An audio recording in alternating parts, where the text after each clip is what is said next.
Welcome to Shukla Study Point. आप सभी का स्वागत है आपके अपने YouTube channel Shukla Study Point में। मैं शिवम शुक्ला आप सभी दोस्तों का हार्दिक स्वागत करता हूं।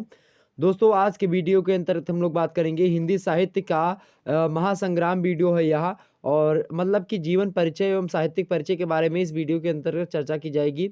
और आपको बता दूं कि इससे पहले एक वीडियो जो है जीवन परिचय एवं साहित्यिक परिचय महासंग्राम की हो चुकी है। उसको हमने आपको बताया था, उसमें हमने आदिकाल के जो कवि आपके पाठ्यक्रम में संकलित थे उन कवियों के जीवन परिचय एवं साहित्यिक परिचय को समझाते हुए उनकी रचनाओं पर हमने प्रकाश डाला था। अब आज का वीडियो जो होगा उसी श्रृंखला में भक्ति काल के बारे में हम बात करेंगे। और भक्ति काल में आप देखेंगे कि यहाँ पर सूरदास जी के बारे में चर्चा करेंगे, तुलसीदास जी के बारे में, कबीरदास जी के बारे में और जायसी जी के बारे में। तो ये चार महारथी जो कि भक्ति काल के भक्ति साहित्य के जो है महारथी हैं, इनके बारे में हम चर्चा करने का प्रयास करेंगे। तो ये आप चाहे बीए में हो, एमए में हो, किसी ईयर में हो, आपको इन चारों को पढ़ना। अगर भक्ति काल पढ़ना तो आपको सूरदास, तुलसीदास, कबीरदास, जायसी इनको पढ़ना पड़ेगा। एकदम मतलब गांठ बांध लीजिए कि इनको पढ़ना ही पढ़ना है। चाहे आप जो है चाहे जहाँ की तैयारी करें, किसी भी यूनिवर्सिटी से हो, आपको ये पढ़ना ही पढ़ना पड़ेगा। तो आइए हम बात कर लेते हैं भक्ति काल में जो सूरदास, तुलसीदास और कबीरदास हैं उनके जीवन परिचय के बारे में। तो ये महासंग्राम सीरीज इसके बाद में जो होगी आपकी रीतिकाल की होगी, क्लास काल की वीडियो। ओके, चलिए तो सूरदास जी के बारे में चर्चा कर लेते हैं। तो हिंदी साहित्य के भक्तिकालीन कवियों के व्यक्तिगत जीवन की घटनाएं आज बहुत कम ज्ञात हैं। वस्तुतः भक्ति काल के कवि केवल कवि ही नहीं थे, अपितु वे अपने जो है आराध्य के महान प्रेमी भक्त भी थे। उनकी जो है प्रेम तन्मयता की पराकाष्ठा कैसी थी भाई? उच्च कोटि की थी। उन्हें अपने विषय में कुछ कहने का जीवन भर अवकाश ही ना मिला, मतलब कि अपने विषय में बता सके कवि लोग। उनका व्यक्तित्व और स्वार्थ अपने प्रियतम द्वारा निर्मित सृष्टि के कण कण में व्याप्त हो गया। उनके संसर्ग में आने वाले व्यक्तियों ने मतलब कि भी उनकी जीवनी के संबंध में कुछ नहीं लिखा। यदि लिखा भी है तो बहुत कम लिखा है। और यही बातें होती हैं कृष्ण भक्ति काव्य धारा के प्रवर्तक एवं सर्वश्रेष्ठ कवि, ब्रजभाषा के आदि महाकवि, वात्सल्य एवं श्रृंगार रस के सम्राट, कृष्ण की सगुण लीलाओं के जो है अनंतम गायक, पुष्टि मार्गीय भक्त सूरदास, मतलब कि सूर सागर जैसे विशाल मानवीय संवेदना संयुक्त जो है विश्व जन जन मतलब कि विश्वजनीन मुक्तक काव्य के रचयिता और हिंदी साहित्याकाश के सूर्य महात्मा सूरदास के संबंध में भी चरित्रार्थ होती हैं। अर्थात जो बातें हमने आपको ऊपर बताई कि जो महान जैसे कि जो कवि थे भक्ति काल के, उनमें बहुत सारे कवियों की जो है जानकारी हमको, उनका जन्म कब हुआ, उनकी रचना मतलब कि उनका कैसे-कैसे क्या चीज़ें हैं, तो विधिवत रूप से जानकारी वो अपने बारे में कोई कभी नहीं बताते थे। वो लोग जो है अपने जो है आराध्य की पूजा आराधना उन्हीं में हमेशा जो जुटे रहते थे। तो इसी श्रृंखला में यहाँ पर ये बताने का प्रयास है। कहने का मतलब ये है कि यही जो है चीज़ें सूरदास जी के बारे में भी मिलती हैं। और यहाँ पर सूरदास जी के बारे में इतनी सारी बातें आप जानिएगा। कृष्ण भक्ति काव्य धारा के प्रवर्तक हैं कौन? सूरदास। आपसे ऑब्जेक्टिव में एग्जाम से प्रश्न पूछेगा कृष्ण भक्ति काव्य धारा के प्रवर्तक कौन है? तो सूरदास हैं। और उसके सर्वश्रेष्ठ कवि कौन है कृष्ण भक्ति शाखा के? तो ये भी सूरदास जी हैं। अष्टछाप के कवियों के जो है सर्वश्रेष्ठ कौन है? सूरदास जी हैं। ब्रजभाषा के आदि महाकवि किसे कहा जाता है? तो सूरदास जी को कहा जाता है। वात्सल्य एवं श्रृंगार सम्राट, पूछे कि वात्सल्य रस का सम्राट कौन है या श्रृंगार रस का सम्राट कौन है? तो कौन है? सूरदास जी हैं। कृष्ण की सगुण लीलाओं के अनंतम गायक पुष्टमार्गीय भक्त कौन है? यही है मतलब कि सूर सागर जैसे विशाल मानवीय संवेदना संयुक्त विश्व मतलब कि विश्व जनीन मुक्तक काव्य के रचयिता कौन है? तो यही सूर सागर जैसे महाग्रंथ की रचयिता इन्होंने करी है। हिंदी साहित्य जो है काश के सूर्य कहा जाता है इनको, अर्थात सूरी सूरी तुलसी शशि उड्डू गण केशोदास अबिके कवि खद्योत समझाता करत प्रकाश। तो सूरदास को सूर्य की उपाधि दी गई है, तुलसीदास को चंद्रमा की उपाधि और केशवदास को उड्डुगन अर्थात तारों की उपाधि दी गई है। और खद्योत सम मतलब अब के कवि जो है वो खद्योत सम है अर्थात जुगनू की भांति है, इधर उधर प्रकाश करते हैं। तो ये तुलना करी गई है। तो महात्मा सूर्य दास के संबंध में ये सभी बातें जो होती है चरितार्थ माने होता है कि ठीक ठाक उतरती हैं। जो बातें हमने ऊपर बताई वो बातें इनके संदर्भ में भी लागू होती हैं।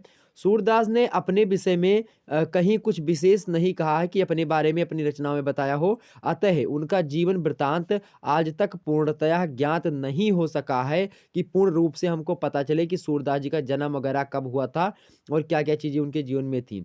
पूर्व संस्कार, जन्मजात प्रतिभा, गुणियों के सत्संग और निजी अभ्यास के कारण छोटी सी वय में मतलब कि आयु में ही वय माने आयु, ठीक है? तो वय में ही सूरदास विविध जो है मतलब कि विद्याओं के ज्ञाता हो गए थे। उनमें भक्ति, काव्य और संगीत की विभिन्न राग और रागनियों का अद्भुत समन्वय भी जो है दिखाई पड़ता है।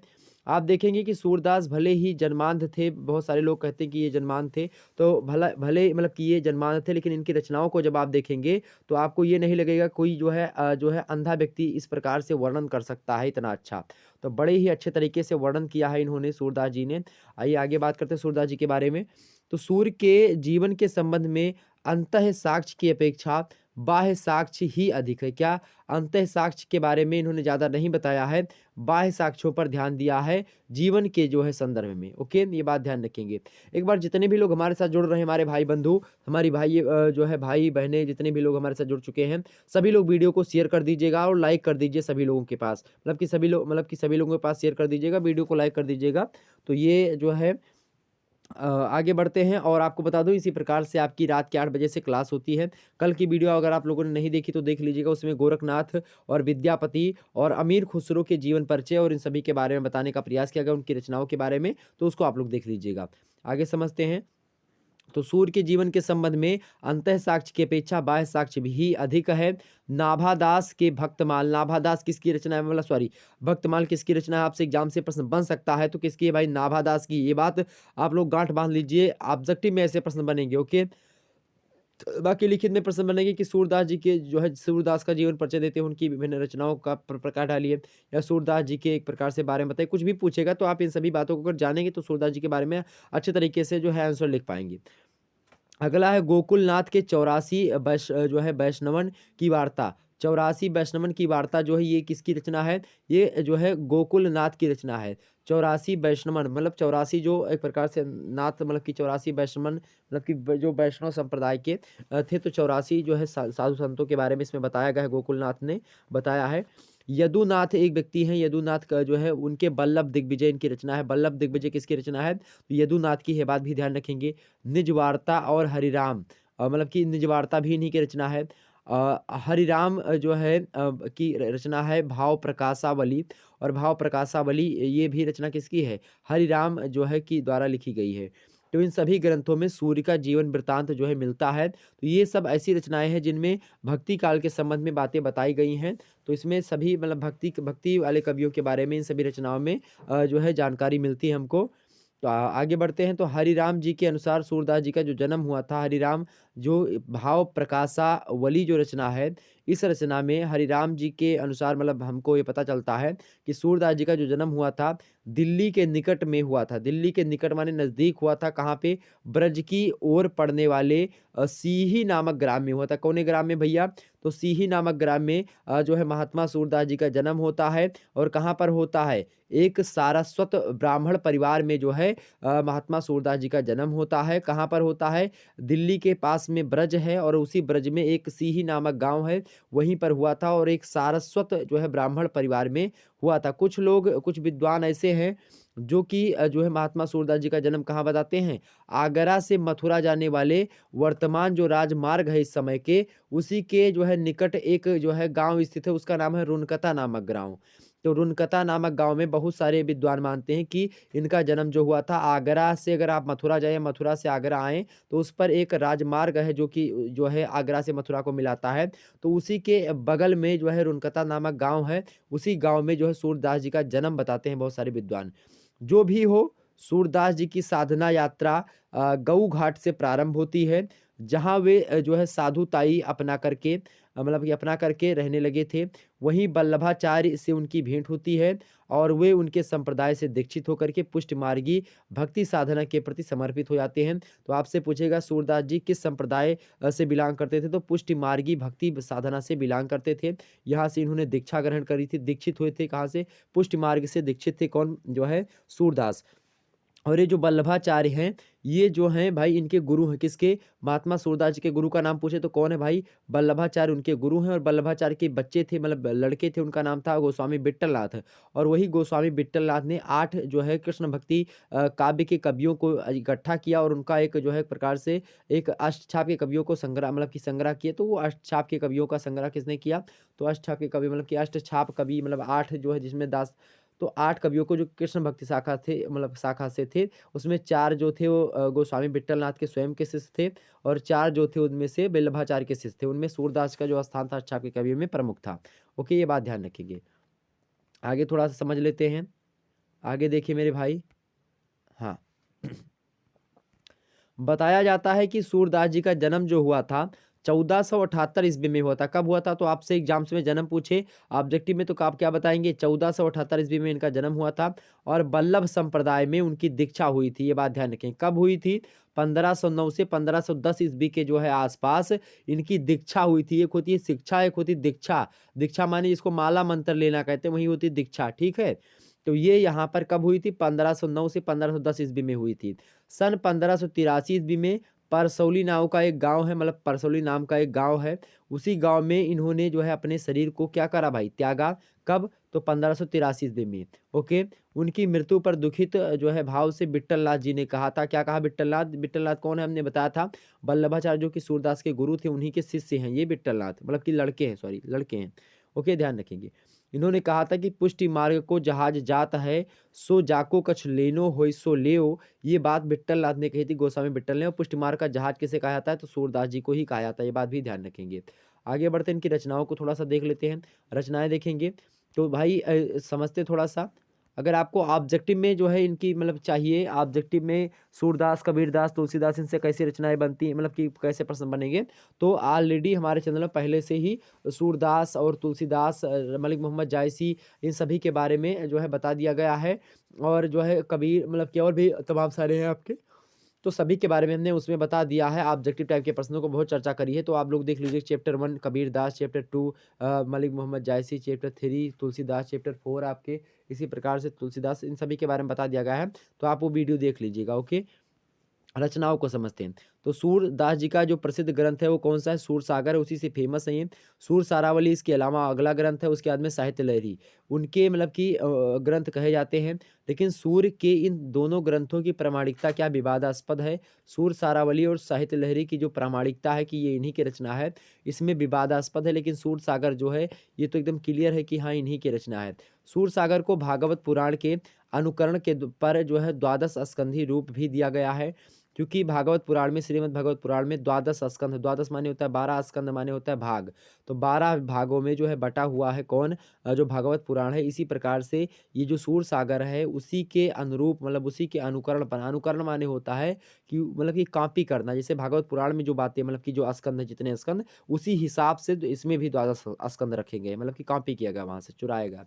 ये समझने का मतलब चुराने का मतलब यहाँ पर ये नहीं है, मतलब कॉपी पेस्ट करना, मतलब जो है अनुकरण का मतलब ये होता है कि किसी दूसरे को देख करके वो इसी शैली को अपना लेना ही अनुकरण कहलाता है। ठीक, इसमें विष्णु के सभी अवतारों के संदर्भ हैं, पर मुख्य रूप से कृष्ण की जो है लीला का वर्णन ही सूर सागर का क्या है? प्रतिपाद्य विषय। प्रतिपाद्य माने होता है इसका मुख्य विषय जो है या मुख्य उद्देश्य जो है वो जो है कृष्ण की बाल लीलाओं का वर्णन करना ही है। वैसे ही नहीं, सूरदास जी को वात्सल सम्राट कहा जाता है। रस योजना इनकी देख लेते हैं।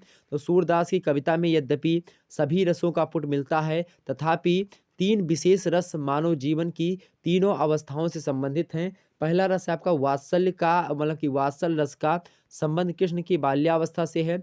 तो श्रृंगार रस का जो है संबंध उनकी यौनावस्था से है, और शांत रस का संबंध उनकी मतलब सूर्य की वृद्धावस्था से है। तो ये बात ध्यान रखेंगे। तो इन्होंने 3 रसों का प्रयोग बड़े ही मार्मिकता के साथ किया है। एक तो ऐसा रस जो कि वात्सल रस, रस का प्रयोग, वात्सल रस होता है कि माता के द्वारा जब जो है बच्चे को प्यार किया जाता है, छोटे बच्चे का प्यार, माता और जो छोटे बच्चे के बीच में का प्यार होता है, वही प्यार मेरे प्यारे दोस्तों वात्सल कहलाता। तो उस प्यार से जो रस की उत्पत्ति होती है, जिस रस का प्रस्फुटन होता है, वही रस आपका वात्सल रस कहलाता है मेरे प्यारे दोस्तों। और वह जो होता है बाल्यावस्था में हुआ कृष्ण भगवान की, तो उसका वर्णन है। और सूरदास जी को वात्सल रस का सम्राट कहा जाता है। कौन से ऐसे कवि हैं जो कि वात्सल का कोना कोना झांक कर आए हैं? तो भैया सूरदास जी हैं। श्रृंगार रस का यौनावस्था, मतलब कि यौन अवस्था अर्थात जब इनकी जो है युवा अवस्था आती है कृष्ण भगवान की, जब उसका वर्णन करते हैं तो उसमें थोड़ा श्रृंगार रस है कि राधा जी से थोड़ा प्रेम प्रसंग, तो ये श्रृंगार रस की जो है उद्बोधक है। और शांत रस में जब भक्ति वगैरह आ जाती है, तो सूरदास जी की जब वृद्धावस्था हो जाती है, तो उसमें उन्होंने जो है कैसी रचना, मतलब कि किस प्रकार से लिखा है, शांत रस का प्रयोग किया। अब इनके बाल वर्णन को लेकर के कुछ बातें हैं, उनको हम थोड़ा समझ लेते हैं। बाल वर्णन, महाकवि सूरदास ने वात्सल रस को पृथक रस के का रूप प्रदान किया है। सूर का बाल वर्णन एक प्रकार से बाल मनोविज्ञान का सरस और माधुर्यपूर्ण अध्ययन है। सचमुच सूरदास ने अपनी बंद आँखों से वात्सल रस का ऐसा अनुपम सरस एवं हृदयग्राही तथा अनूठा चित्र उपस्थित किया है कि उनका वात्सल्य वर्णन सजीव है, सशक्त है और मनोवैज्ञानिक लगता है। मेरे प्यारे दोस्तों, महाकवि सूरदास ने कृष्ण के रूप, सौंदर्य और बाल्यावस्था की उदंडता का तथा चंचलता का वर्णन करने के लिए नवीन उपमाओं और उत्प्रेक्षाओं की सृष्टि करी है। माता यशोदा जब श्री कृष्ण को इन बाल चपलताओं से घिरा पाती हैं तो आनंद मग्न हो जाती हैं, और यही आनंद मग्न होने की जो अवस्था होती है, यही होता है वात्सल रस का एक प्रकार से यहीं पर उत्पत्ति हो जाती है। ठीक, यहाँ पर देखेंगे थोड़ी सी पंक्ति है यहाँ पर कि चलत दियखि जसुमति सुख पावे, ठुमुक ठुमुक धरनी पर रेंगत, जननी दियखि दिखावे, दे हरि लो चली जाति बहुरी फिरी, फिर इतही को आवे, गिर गिर परत बनत नहीं लाघत, सुर मुनि सोच करावे, चलत दियखि जसमति सुख पावे। तो इस प्रकार से जब इस प्रकार से सुख का की अनुभूति करती हैं जसुमती, जो माता यशोदा होती हैं वो। कृष्ण की क्रीड़ाओं का जितना सजीव चित्रण सूरदास जी ने किया है, उतना चित्रण जो है अत्यंत मतलब कि अन्यंत्र कहीं पर मिलना दुर्लभ सा जान पड़ता है। कभी कृष्ण अपने नेत्रों को मूंद लेते हैं तो कभी ओंठ फड़फड़ाते हैं। यशोदा कृष्ण को सोता जान करके सबको चुप कराने का संकेत देती हैं, और कैसे देती हैं कि कबहु पलक, कैसे भैया, कि कबहु पलक हरि मूंद लियत हैं, कबहु अधर फरकावत, सोवत जान मौन है रही रही, करि करि शयन बतावत, यही अवसर यकुलाई उठे हरि, जसुमति मधुर गावत। माता यशोदा जो है वो मधुर मधुर रोली मतलब कि लोरी सुना रही हैं, और उसको सुना करके जो थोड़ी सी व्याकुल भी होती हैं कि सो नहीं रहा बच्चा, और उसके बाद में सुलाने का प्रयास करती हैं। तो कभू भगवान श्री कृष्ण जो है अपने पलकों को एक प्रकार से मूंद लेते हैं, ठीक है, और कभी कभी क्या है अधर को फरकाते मतलब अपने ओंठ को फड़फड़ाते हैं, और इस प्रकार से जो है माता यशोदा जो है कृष्ण को सोता जब जान देती हैं कि सोवत जान मौन है रही रही कर, शयन बतावत मतलब सभी लोगों को यह बताती हैं कि हाँ लल्ला सो रहा है, हल्ला मत मचाना भाई, हल्ला मत मचाना, लल्ला मेरा सो रहा है। इस प्रकार से माता यशोदा जो है अलग अलग लोगों से कहती हैं। यहाँ पर कैसी रस की प्रस्फुटन होता है, तो यहाँ पर वात्सल रस का एक प्रकार से प्रस्फुटन होता है। एक और मार्मिक पंक्तियाँ देखेंगे, माखन चुराते पकड़े जाने पर श्री कृष्ण क्या चतुराई भरा उत्तर देते हैं। देखिए, जब जो है माखन चोरी करते हुए पकड़े जाते हैं भगवान श्री कृष्ण, तो कहते हैं माता यशोदा से कि मैं जान्यो या हम मेरो घर है, तो धोखे में आयो, देखत हूँ गोरस में चीटी, काढ़न को करनायो। कर माने होता है हाथ, चींटी माने होता है, चींटी तो समझते हैं, काढ़न माने होता है निकालने के लिए, किसको, चींटी को निकालने के लिए, कहाँ से, गोरस में से। क्योंकि कह रहे हैं भगवान श्री कृष्ण कि हे माते, मैंने सोचा कि यह मेरा घर है जिस घर में मैं मक्खन चुरा रहा हूँ, मतलब कि ऐसा नहीं कहा कि चुरा रहा हूँ। जब पकड़ गए कि हाँ चुराते हुए खाते हुए, तब माता यशोदा कही कि क्या कर रहे थे बच्चा, तो कह रहा मतलब कि कह रहे हैं भगवान श्री कृष्ण कि मैं जाने यह मेरो घर है, कि ये मतलब कि मेरा घर है, मुझे पता चला माते कि ये मेरा घर है, और धोखे में मैं यहाँ पर पहुँच गया हूँ। चूँकि मैंने देखा, क्या देखा कि हाँ गोरस, हाँ माने होता है मैं किसमें, गोरस में। तो हमने देखा कि गोरस में क्या हुआ है, चींटी पड़ी हुई है, और उसी चींटी को काढ़न माने होता है निकालने के लिए, कर नायो, कर माने हाथों को हमने इसमें, नायो माने होता है डाला है, ठीक है। तो चींटी को निकालने के लिए हमने जो है गोरस में हाथ डाला। गोरस माने होता है मक्खन, गो माने होता है गऊ, रस माने होता है रस। तो गऊ के रस से जो निर्मित चीज़ें होती हैं उसी को गोरस कहा जाता है। गोरस में आपका मट्ठा अर्थात छाछ भी आता है, दही आता है, आपका दुग्ध आता है, घृत आता है, और इसके बाद में आप देखेंगे और भी जो मक्खन वगैरह है ये सब आते हैं, ठीक है। तो ये इस प्रकार से भगवान श्री कृष्ण कहते हैं। तो ये यहाँ पर कैसी जो है उत्पत्ति होती है, ये सब वात्सल्य है। अब बात कर लेते हैं गोस्वामी तुलसीदास जी के बारे में। तो सूरदास जी के बारे में इतनी चीज़ें क्लियर हो गई। गोस्वामी बाबा के बारे में बात कर लेते हैं। तो गोस्वामी तुलसीदास जी जो है मंगलाचरण इन्होंने अपनी रचनाओं में शुरुआत में लिखा, शांतम शाश्वत प्रेमे मनघम निर्माण शांति प्रदम ब्रह्मा शंभो फणींद्र से मन संवेदांत वेदयम विभुम रामाख्यम जगदीश्वरम सुरगुरुम माया मनुष्यम हरिम वंदे अहम करुणाकरम रघुवरम भूपाल चूड़ामणिम नान्य स्पृहा रघुपते हृदय असमदीये सत्यम वदामि च भवान् अखिलान्तरात्मा भक्तिं प्रक्षक पुंगवा निर्भरामि मे कामादिदोष रहितं कुर्मानसं चातुर्बल्लां हिम शैलावदेहं तनुजनिक्षानं ज्ञानी नामाग्रगण्यम सकल गुण निधानम बानराम धीशम रघुपति प्रिय भक्तम वातियातम नमामि।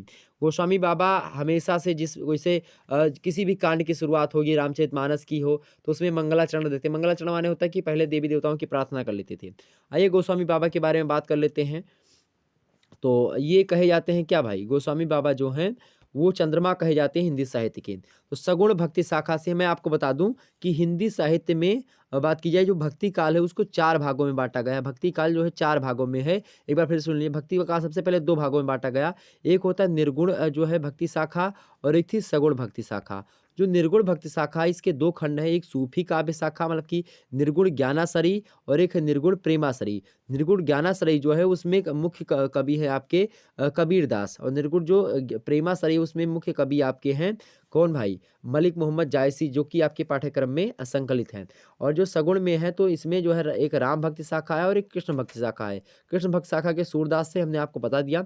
राम भक्ति शाखा के आपके तुलसीदास है, उनके बारे में चर्चा कर लेते हैं। ओके, तो यहाँ पर देखेंगे तो सगुण राम भक्ति काव्य धारा के प्रवर्तक है कौन भाई, गोस्वामी तुलसीदास। तो आपसे पूछेगा कि सगुण राम भक्ति काव्य धारा के प्रवर्तक कौन है, तो गोस्वामी बाबा है। हिंदी काव्य आकाश के परम जो है प्रकाशमान नक्षत्र कहा जाता है इनको। भारतीय साहित्य मतलब कि भारतीय संस्कृति के उदात्त रूप को उसकी परिपूर्णता मतलब परिपूर्णता में अभिव्यक्त करने वाले अकेले कवि जो है महात्मा गोस्वामी तुलसीदास जी हैं। नाना पुराण निगमागम सम्मतम, ये जो है इनका नाना पुराण निगमागम सम्मतम, तमाम प्रकार के पुराणों को निचोड़ने के बाद में और सभी ऋषि मुनियों के एक प्रकार से जो है वचनों को देखें, सभी का सार जो है ये रामचरितमानस में अपने दे देते हैं। और यहाँ पर देखेंगे छहो शास्त्र सब ग्रंथन को रस लीला रति रस रस निधान की आरती अति पावन, मतलब कि आप ये देखेंगे तो छहो सहस्त्र सब ग्रंथन को रस, जब रामचरितमानस अर्थात रामायण की आप आरती पढ़ते हैं तो छहो सहस्त्र सब ग्रंथन को रस मुनि धन मुनि जन धन संतन को सरबस सार हंस संबत सबही की, सार अंश संबत सबही की आरती श्री रामायण जी की आपने पढ़ा होगा बार बार। तो 6 शास्त्र जो हैं और सभी ग्रंथन का रस है कौन, रामचरितमानस। तो ये बात ध्यान रखेंगे। और उन्हीं सब नाना पुराण निगमागम सम्मतम, इसका भी मतलब यही है, और इसका भी मतलब यही का अर्थात सभी पुराणों और इन सभी को पढ़ने के बाद में तुलसीदास जी ने एक रचना बनाई और उसी में सारे का सारे ज्ञान को सम्मिलित कर दिया, वो है रामचरितमानस। ठीक है, तो होकर के तुलसी का काव्य मौलिकता में अन्य सभी कवियों की अपेक्षा क्या है, सबसे ज़्यादा श्रेष्ठ है, क्योंकि तुलसी ने जो है उसमें अपनी अद्भुत रचना चातुरी और उसके बाद में नमन मतलब कि जो है नवोन मेष शालिनी प्रतिभा, मतलब कि लगातार जो नवीनता वाली प्रतिभा है उसकी, विलक्षण उद्भावना शक्ति, उर्वर कल्पना एवं उत्कृष्ट काव्य कला के योग, मतलब जो इन सभी को मिलाने के बाद में एक ऐसे दिव्य एवं भव्य काव्य का निर्माण किया है जिसकी तुलना में कोई पूर्ववर्ती एवं परवर्ती काव्य नहीं ठहर सकता। पूर्ववर्ती माने होता है उनसे पहले, और परवर्ती माने होता है उसके बाद में। कोई काव्य ऐसा नहीं जो रामचरितमानस का टक्कर ले ले। तो इस प्रकार से आप बाबा के बारे में समझ सकते हैं, गोस्वामी जी के बारे में। मार्मिक प्रसंगों की दृष्टि से तुलसीदास हिंदी साहित्य में क्या है, सर्वोपरि हैं। सर्वोपरि माने होता सभी से ऊपर हैं, कोई कवि इनके टक्कर का नहीं है पूरे के पूरे हिंदी साहित्य में।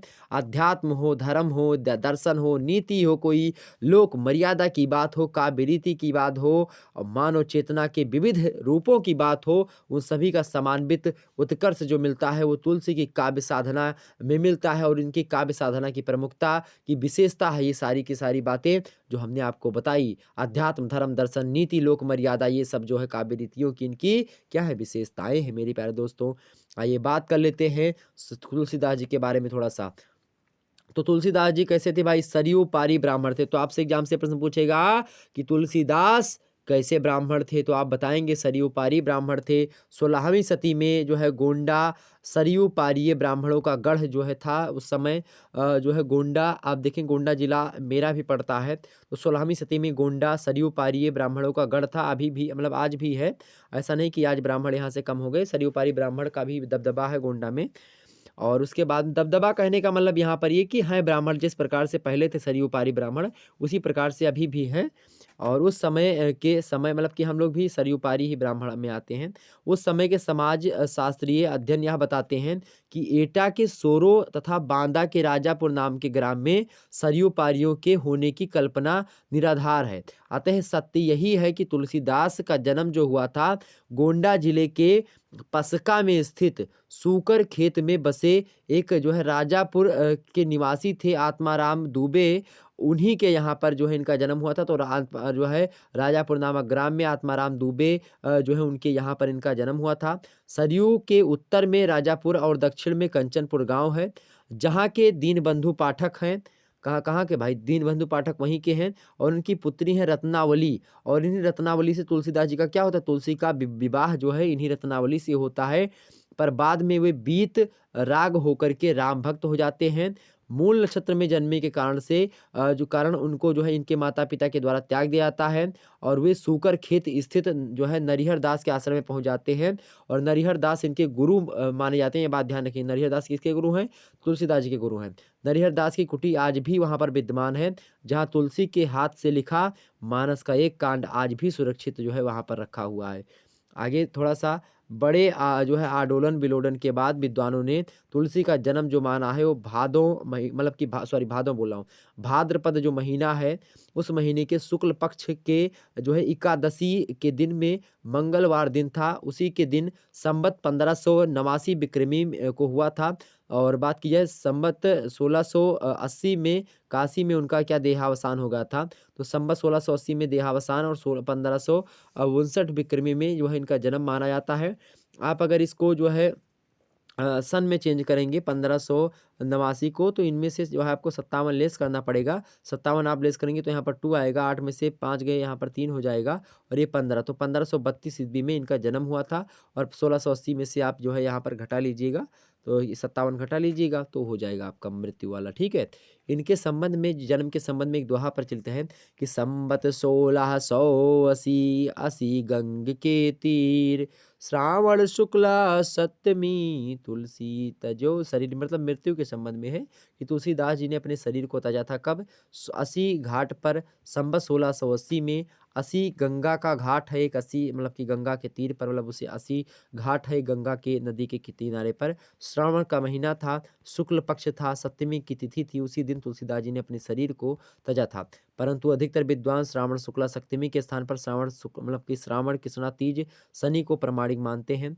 रचनाएं देख लेते हैं तुलसीदास की। और आपको बता दूं कि तुलसीदास जी जो हैं वो एक बार जो है रत्नावली के पास गए, और रत्नावली जो है रात में, ये जो है क्या हुआ कि रात में जो है चले गए इनसे बिना पूछे। तो इनकी पत्नी थी बगल के गांव में कहीं थी, सॉरी, जो इनकी पत्नी थी तुलसीदास जी की रत्नावली, ये बगल के ही गांव की थी। और जब बगल के गांव की थी तो एक बार बिना बताए रात में जो है अपने जो है ससुर मतलब कि मतलब जहाँ उनका घर था मूल रूप से, वो अपने मायके चली गई।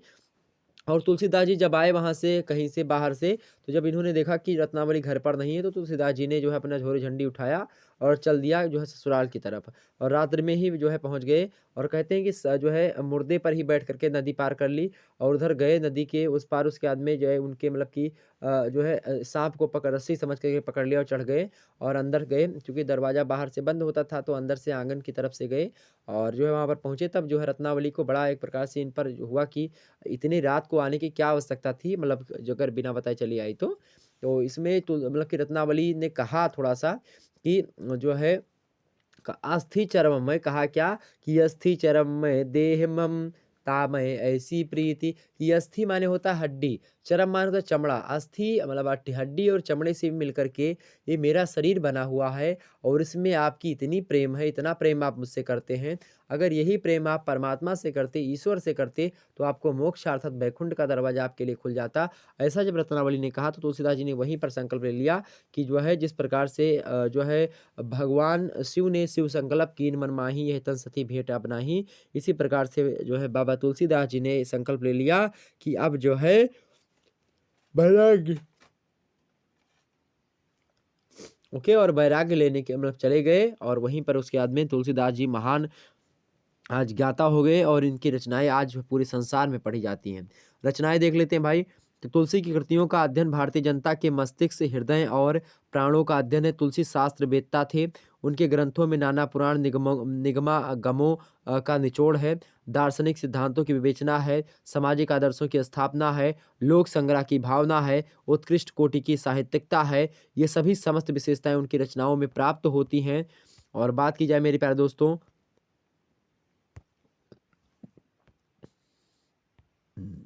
सॉरी, चलिए, तो वैसे तो तुलसी के युगांतकारी कवि रूप का परिचय प्राप्त करने के लिए एकमात्र उनका रामचरितमानस ही पर्याप्त है, और बाकी रचना छोड़ दो। खाली रामचरितमानस अगर कोई पढ़ ले तो पता लग जाएगा कि तुलसी किस कोटि के जो है कवि थे।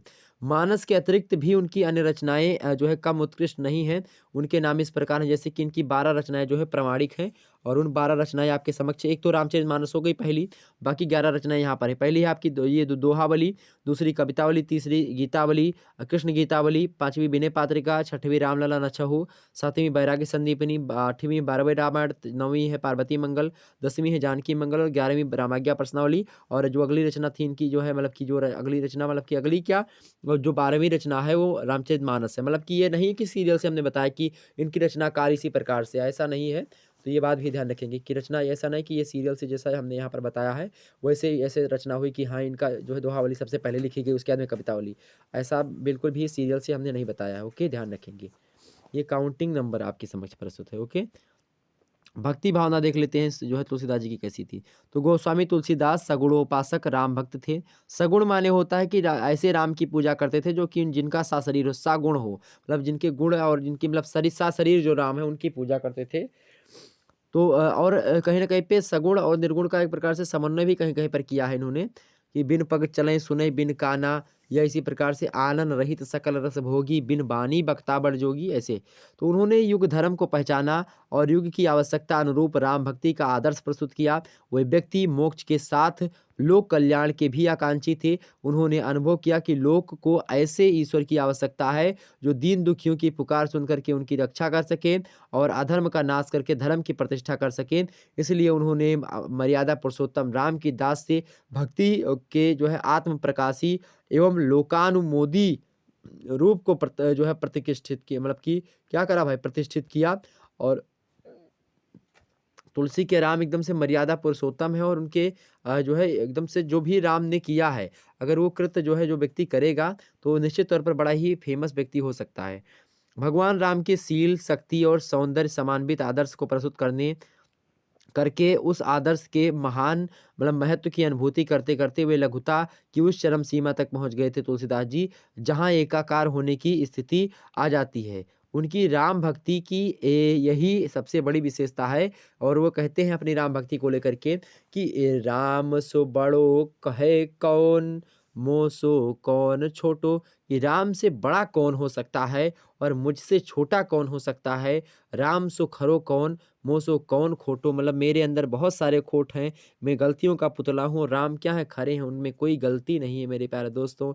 ऐसा तुलसीदास जी, देखिए जो ज्ञानी पुरुष होते हैं अपने ज्ञान का बखान कभी नहीं किया करते, और महाराज तुलसीदास जी बड़े ज्ञानी थे। और इनकी रचनाओं को पढ़ने के बाद में आप ये कहीं पर नहीं देखेंगे मूढ़ तुलसीदास, और मतलब मूढ़ अपने आप को कहते हैं। और उसके बाद में आप देखेंगे अलग अलग स्थानों पर अपने आप को जड़मति कहा है, जड़मति तुलसीदास। जड़मति माने होता है, जड़ माने मूर्ख की बुद्धि, मतलब अपने आप को एकदम से मूर्ख बता दिया तुलसीदास जी ने। और भगवान राम की वो एकदम से उच्च कोटि की एक प्रकार से बखान किया। हालांकि भगवान राम तो उच्च कोटि के एक प्रकार से हर एक मामले में, राम जी को देखेंगे तो हर एक मामले में वो खरे उतरते हैं। और तुलसीदास जी ने अपने आप को यहाँ पर एकदम से बहुत ज्यादा क्या कर दिया है, खोटा साबित किया। मतलब कि अब कभी वृक्ष कबो नहीं फल भखे, नदी न संचय नीर, और पर मारत के कारण साधु धरा शरीर। मैंने कहने का मतलब ये है कि तुलसीदास जी जो है अपनी बड़ाई कभी जो है इतना ज्ञानी होते हुए भी अपनी बड़ाई कभी इनके रचनाओं में नहीं देखने को मिलेंगे, तो इससे आप बड़ी सीख ले सकते हैं। आगे देखते हैं। अन्यथा उनकी भक्ति का प्राण अन्यथा उनकी भक्ति का प्राण है। भगवान से अनन्य संबंध युक्त प्रेम ही उन्हें काम में है। चकोर पपीहा और मीन जैसे चंद्रमा मेघ और जल से प्रेम करते हैं, वैसे ही राम से प्रेम करते हैं कौन? जो है तुलसीदास जी। चातक अनन्य प्रेम का प्रतीक है, जिसे कहते हैं राम जी। क्या कहते हैं कि एक तुलसीदास जी कहते हैं राम जी के संदर्भ में कि एक भरोसो एक बल एक आस विश्वास एक राम घनश्याम ही चातक तुलसीदास। चातक अपने आप को बता दिया, जिस चातक पंछी जो होता है इस प्रकार से। तो जो है चंद्र चकोर, जिस प्रकार से चंद्रमा जो होता है उस चकोर से जो है प्रेम जिस प्रकार से चंद्रमा से प्रेम करता है चकोर, कि चंद्रमा चाहे मिले चाहे ना मिले लेकिन चकोर जो है बहुत ज़्यादा प्रेम करता है, उसी प्रकार से तुलसीदास जी जो है राम के अनन्य भक्ति थे। तुलसीदास जी को भाई बहुत ज्ञान था, बहुत ज्ञान प्राप्त हुआ। अगला बात है तुलसीदास जी के बारे में हो गई बातें। अब हम बात कर लेते हैं कबीरदास जी के बारे में। कबीरदास के बारे में समझते हैं भाई। तो संत शिरोमणि कबीर हिंदी भक्ति काव्य की ज्ञानाश्रयी निर्गुण जो है धारा के क्या है? प्रवर्तक हैं एवं महान स्तंभ हैं। मध्ययुगीन अन्य अनेक संत कवियों के समान कबीर का जीवन वृत्त भी प्रामाणिक तथ्यों के अभाव में प्रायः अंधकारमय अंधकार जो है मय है। उनके जन्म मृत्यु वास स्थान वंश तथा जो है यहाँ तक कि यथार्थ नाम के संबंध में भी संदिग्ध रूप से कुछ नहीं कहा जा सकता। संसार की जो है विषम स्थिति को भलीभांति समझाते हुए कबीर ने सत्य के अन्वेषण के लिए अपने ही जीवन को प्रयोगशाला के रूप में ग्रहण किया था।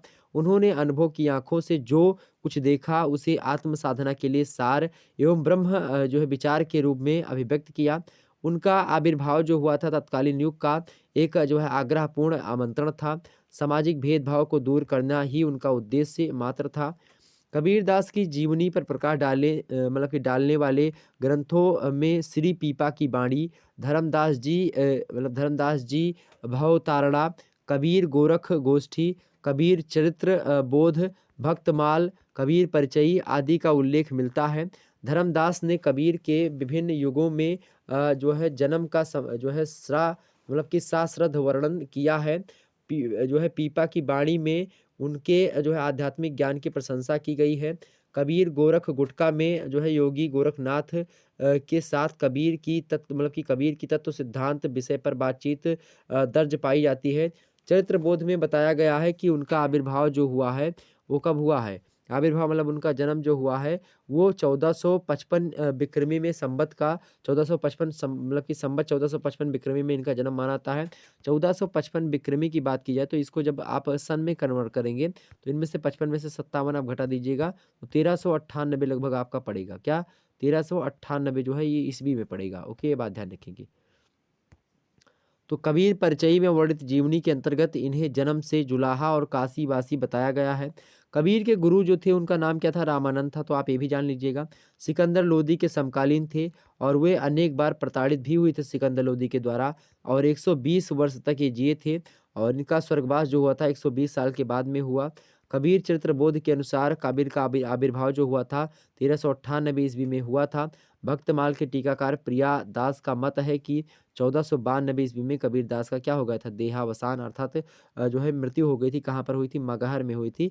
कहा जाता है कि मगहर में मरने से क्या होता था भाई? नर्क की प्राप्ति होती है और यही मिथ को मिटाने के लिए कबीरदास जो है मगहर घाट पर जाते हैं और वहीं पर अपने प्राणों की बलि कि प्राणों को त्यागते हैं।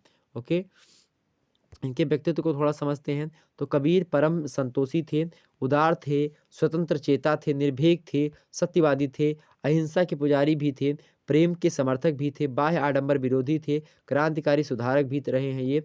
मस्त मौला, बेपरवाह और उसके बाद में जो है एक फक्कड़ फकीर कहा जाता है इनको हिंदी साहित्य में, तो फक्कड़ फकीर भी थे और वे जन्मजात क्या थे? विद्रोही थे। कि हमेशा से चाहे हिंदू धर्म हो, चाहे मुस्लिम धर्म हो या कोई भी धर्म हो, सबकी खूब ज़्यादा व्यंग किया है। जो उनमें व्याप्त जो है एक प्रकार से जो ऐसी चीज़ें हैं जिनको कि जो ऐसी चीज़ें हैं जो कि नहीं होनी चाहिए थी धर्म में, उनकी बहुत जो है क्या करी इन्होंने? बुराई भी करी है और उनमें अदम्य साहस था। तथा मतलब तुलसीदास अगर विदेशों में होते कहीं पर तो मुश्किल से ये शायद ना रह पाते। मतलब इतना ज़्यादा मतलब कि जिस प्रकार से तुलसीदास जी ने यहाँ पर बोला और जो है भारतीय समाज ने उसको एक्सेप्ट भी किया।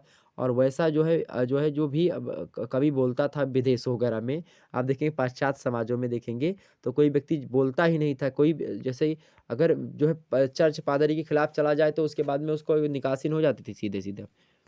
आगे समझते हैं। आत्मविश्वास कबीर में भरा हुआ था। उन्होंने जीवन प्रयत्न जो है अपनी क्या करी भाई? उन्होंने जीवन प्रयत्न मतलब जीवन तक अपनी अटपटी वाणी से कदाचार, अनाचार, अत्याचार का डट कर क्या किया? विरोध किया। वे प्रखर प्रतिभा तथा विलक्षण व्यक्तित्व से संपन्न थे।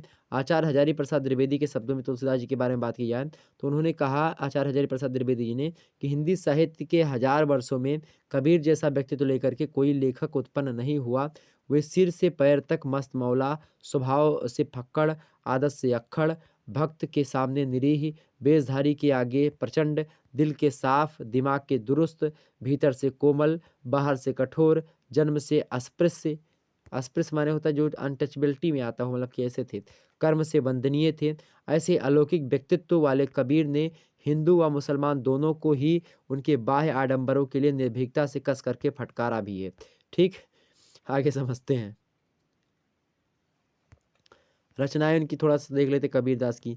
तो कबीर ने किसी ग्रंथ की रचना नहीं की है और इन्होंने कहा कि मसी कागज़ छुयो नहीं कलम गयो नहीं हाथ ही के अनुसार उन्होंने सारे संसार को मौखिक उपदेश दिया है। मुँह से जो बोला वही जो है मौखिक उपदेश उनका रहा है। कालांतर में उनके शिष्य थे एक मतलब कि समय बीतने के बाद में उनके शिष्य थे धर्मदास। उन्हीं धर्मदास ने उनकी वाणियों का संग्रह माने जो बोलते थे उसको उन्होंने लिखना प्रारंभ किया और उसका संग्रह किया और उसी को बीजक नाम दे दिया। जिसमें क्या है भाई साखी, शबद और रमैनी 3 प्रकार के छंद जो है का प्रयोग किया गया है। अब साखी, शबद और रमैनी जो है 3 जो है खंड में है जो बीजक है, ओके। साखी माने होता है साक्षी, शबद माने होता है शब्द और रमैनी माने होता है रामायण, ओके, ध्यान रखेंगे। तो आध्यात्मिक दृष्टि से साखियों में आत्मा, परमात्मा, ज्ञान, भक्ति और नैतिकता का उपदेश समाहित है। जो इनकी साखी है मतलब बीजक का 3 खंड है तो साखी जो है उसमें आत्मा, परमात्मा के बारे में बताया गया है, ज्ञान, भक्ति के बारे में और नैतिकता का उपदेश दिया गया है। शबद में बात की जाए तो शबद यानी शब्द जिसको आप कहते हैं अथवा पद में विभिन्न राग रागनियों के माध्यम से विषय वासनाओं की जो है अनियतता मतलब कि अनियतता, जीवन की क्षणभंगुरता, संसार की आसरता आदि का जो है बहुविध निरूपण किया गया है। रामायणियों का प्रचार अपेक्षाकृत कम हुआ है। इन रामायणियों में माया प्रपंच, चेतावनी, पाखंड, ब्रह्म ज्ञान आदि विषयों का वर्णन हुआ है। ईश्वर भक्ति द्वारा जो है भव सागर को पार करना ही कबीर की बात की जाए तो कबीर की रामायणियों का सार है। तो कबीर की रामायणियों में भी क्या है, कबीर की रामायणियों में जो है क्या है मेरे प्यारे दोस्तों, जो है माया प्रपंच, चेतावनी, पाखंड, ब्रह्म ज्ञान इन सभी के बारे में बताया गया है। ईश्वर भक्ति द्वारा भव सागर को पार कैसे किया जाए इसके बारे में बताया गया है। तो कबीरदास जी के संबंध में ये बातें थी जो हमने आपको बता दी। अब मलिक मोहम्मद जायसी जी से कैसे मतलब कि कैसी चीज़ें हैं उनको हम समझ लेते हैं मलिक मोहम्मद जायसी के बारे में, ओके। फटाफट से एक बार वीडियो को लाइक और शेयर कर दीजिएगा जितने भी लोग देख रहे हो। चलिए मलिक मोहम्मद जायसी जी के बारे में चर्चा कर लेते हैं, इनका व्यक्तित्व कृतित्व समझते हैं। तो प्रेम गाथा काल के कवियों में मलिक मोहम्मद जायसी का स्थान सर्वश्रेष्ठ है। यह बड़े ही पहुँचे हुए सिद्ध योगी थे। कौन? ये मलिक मोहम्मद जायसी जो हैं ये एक सिद्ध योगी हैं और पहुँचे हुए सिद्ध योगी हैं। ये बात मतलब कि थे, अब है नहीं, मृत्यु हो चुकी है। और कभी कभी जंगल में रहते हुए व्याघ्र आदि का रूप भी धारण कर लेते थे। एक बार इसी जो है रूप में किसी शिकारी की गोली खा करके मतलब कि मर गए ये मलिक मोहम्मद जायसी। तो मतलब व्याघ्र वगैरह का मतलब कि एक प्रकार से मतलब रूप बना लेते थे। कभी रूप कहने का मतलब ये है कि चोला वोला पहन लेते थे या फिर कुछ ऐसी बातें थी और उसे एक शिकारी की गोली से इनकी मृत्यु हो जाती है। मलिक मोहम्मद जायसी के जन्म संबत के संबंध में निश्चित रूप से कुछ भी नहीं कहा जा सकता। इन्होंने अपनी रचना आखिरी कलाम में बाबर तथा पद्मावत में शेरशाह का उल्लेख किया है। इन दोनों मतलब ऐतिहासिक महापुरुषों के उल्लेख से जायसी के काल के संबंध में जो है एक प्रकार से यत्किंचित अनुमान लगाया जा सकता है। आखिरी कलाम में उन्होंने अपने संबंध में लिखा है, क्या लिखा है कि भायो तार मोर नौ सदी 30 बरस ऊपर कभी बदी। जायसी ने पद्मावत का निर्माण काल इस प्रकार की दिया है कि सन 935 मतलब कि सन 927 आहा कथा आरंभ बैन कभी कहा, मतलब हमने कथा का आरंभ जो किया 927 में किया ऐसा बताया सन में। 927 हिजरी जो है वर्ष सन 1520वीं मतलब 1520 ईस्वी के निकट पड़ता है। इसी ग्रंथ में शेरशाह की प्रशंसा की गई है। तो इस संदर्भ में देखेंगे लिखा है कि शेरशाह दिल्ली सुल्तानु चारों खंड तपै जैसे भानु। जिस प्रकार सूर्य भगवान तप रहे हैं उस प्रकार से जो शेरशाह है वो दिल्ली का सुल्तान जो है वो चारों जो है खंड पर तप रहा है। आगे समझते हैं। शेरशाह का शासनकाल जो था 1540 ईस्वी से आरंभ होता है। ऐसा प्रतीत होता है कि 927 हिजरी संवत अर्थात 1520 ईस्वी में ग्रंथ आरंभ करके कुछ समय तक इस ग्रंथ का जो है प्रणयन या तो उसको मतलब उन्होंने स्थगित कर दिया या फिर धीरे धीरे करते रहे और शेरशाह के समय में उन्होंने जो है उसे पूर्ण किया। कुछ भी हो इतना तो मानना ही पड़ेगा कि वे शेरशाह के काल में विद्यमान थे मलिक मोहम्मद जैसी। इसी आधार पर कुछ विद्वानों की सम्मति में 927 के स्थान पर 946 पाठ होना चाहिए। ओके। जायसी अवध के रहने वाले थे और उनका यह कथन इस बात का प्रमाण है कि वे जायस में आकर के रहने लगे। जायस नगर धर्म स्थानु तहाँ आए कवि कीन बखानू। ठीक। मतलब जब ये कवि का रूप धारण किए तब ये जायस नगर में ही रहते थे। जायस का पूर्व नाम उद्यान था जहाँ पर थोड़े दिनों के लिए अतिथि के रूप में आए थे और सैयद अशरफ पीर को गुरु बना करके बैरागी हो गए थे। तो सैयद अशरफ पीर इनके क्या थे? गुरु थे। ये बात भी ध्यान रखेंगे। अतः जायसी का धर्म स्थान सिद्ध मतलब होता है इससे। जनश्रुतियों के आधार पर मतलब जो लोगों का कहनामा है, लोगों के कहने के हिसाब से देखेंगे तो उसके आधार पर ये कहा जा सकता है कि वे गाजीपुर के एक दरिद्र मुसलमान के पुत्र थे। बाल्यकाल में चेचक के प्रकोप के कारण से इनकी एक आँख जो थी वो जो है जाती रही। मतलब एक आँख जाती रही थी और मतलब यह अत्यधिक कुरूप हो गए थे। पद्मावत में इन्होंने अपने संदर्भ में लिखा है मतलब कि ये दिखने में उतनी ज़्यादा जो है मतलब कि ठीक-ठाक थे, लेकिन जब आँख इनकी क्या हो गई चेचक में थोड़ा-सा खराब हो गई, मतलब कि एक प्रकार से एक आँख जाते-जाते रही। कहने का मतलब ये है कि इनकी जो आँख थी मेरे प्यारे दोस्तों, वो मतलब कि फूट मतलब जाते-जाते रही, मतलब जाती रही का मतलब कि ये कि एक आँख इनकी थोड़ा-सा गड़बड़ हो गई और ये कुरूप दिखते थे पहले से, तो अत्यधिक कुरूप और हो गए। मोहम्मद जो है बाईद सजा और इक सरवन इक आँख, मतलब एक आँख भी इनकी चली गई थी उसमें, ये बात भी ध्यान है। कहा जाता है कि शेर शाह इनके रूप को देख करके हँसा था, पर उन्होंने उसका उत्तर जो है मतलब उत्तर दिया कि मो कहा हसस की को हरही, ये उन्होंने कहा था। आगे समझते हैं भाई।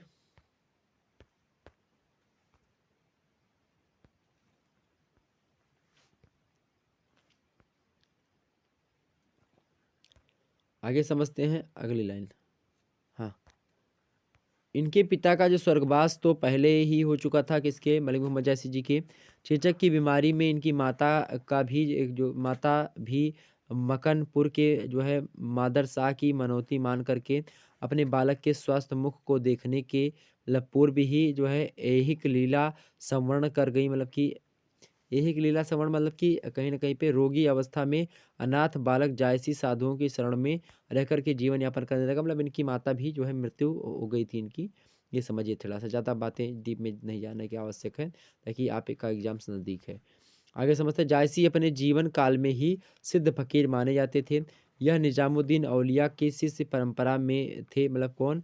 जो है मलिक मोहम्मद जायसी। कहा जाता है कि इनके आशीर्वाद से अमेठी के राजा को पुत्र रत्न की प्राप्ति हुई थी। अतएव इनके पति राजा की असीम भक्ति का होना स्वाभाविक ही था।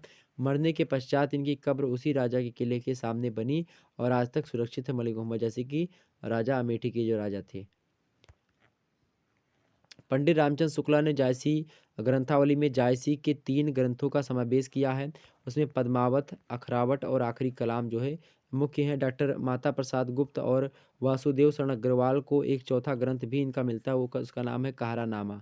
इधर की इधर इधर इधर जो खोज हुई है उसके आधार पर अब तक इनके जो है 24 ग्रंथों का पता चला है, जिनके 24 ग्रंथों के नाम निम्नवत हैं।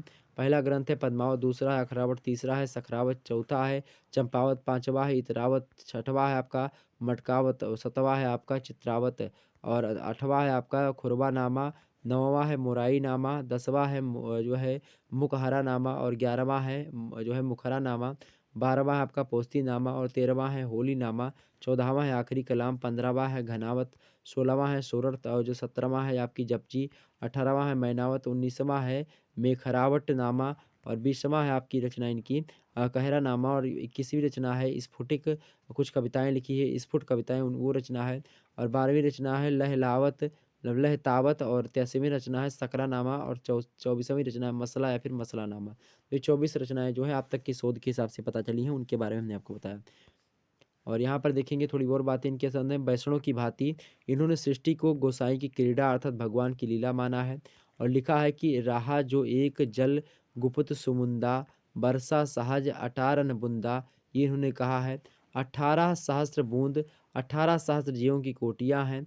जायसी ने पद्मावत और अखरावट दोनों में ही मोहम्मद के प्रेम के कारण जो है संसार बनाया गया है, ऐसा लिखा है।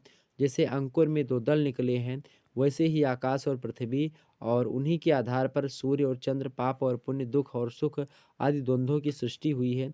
जायसी ने आकाश नहीं, वायु, अग्नि, जल और पृथ्वी 4 तत्व माने हैं। शरीर के 10 द्वार बताए हैं जायसी ने, जिनमें से 9 खुले हुए हैं परंतु 10वां द्वार का मुँह जो है बंद है।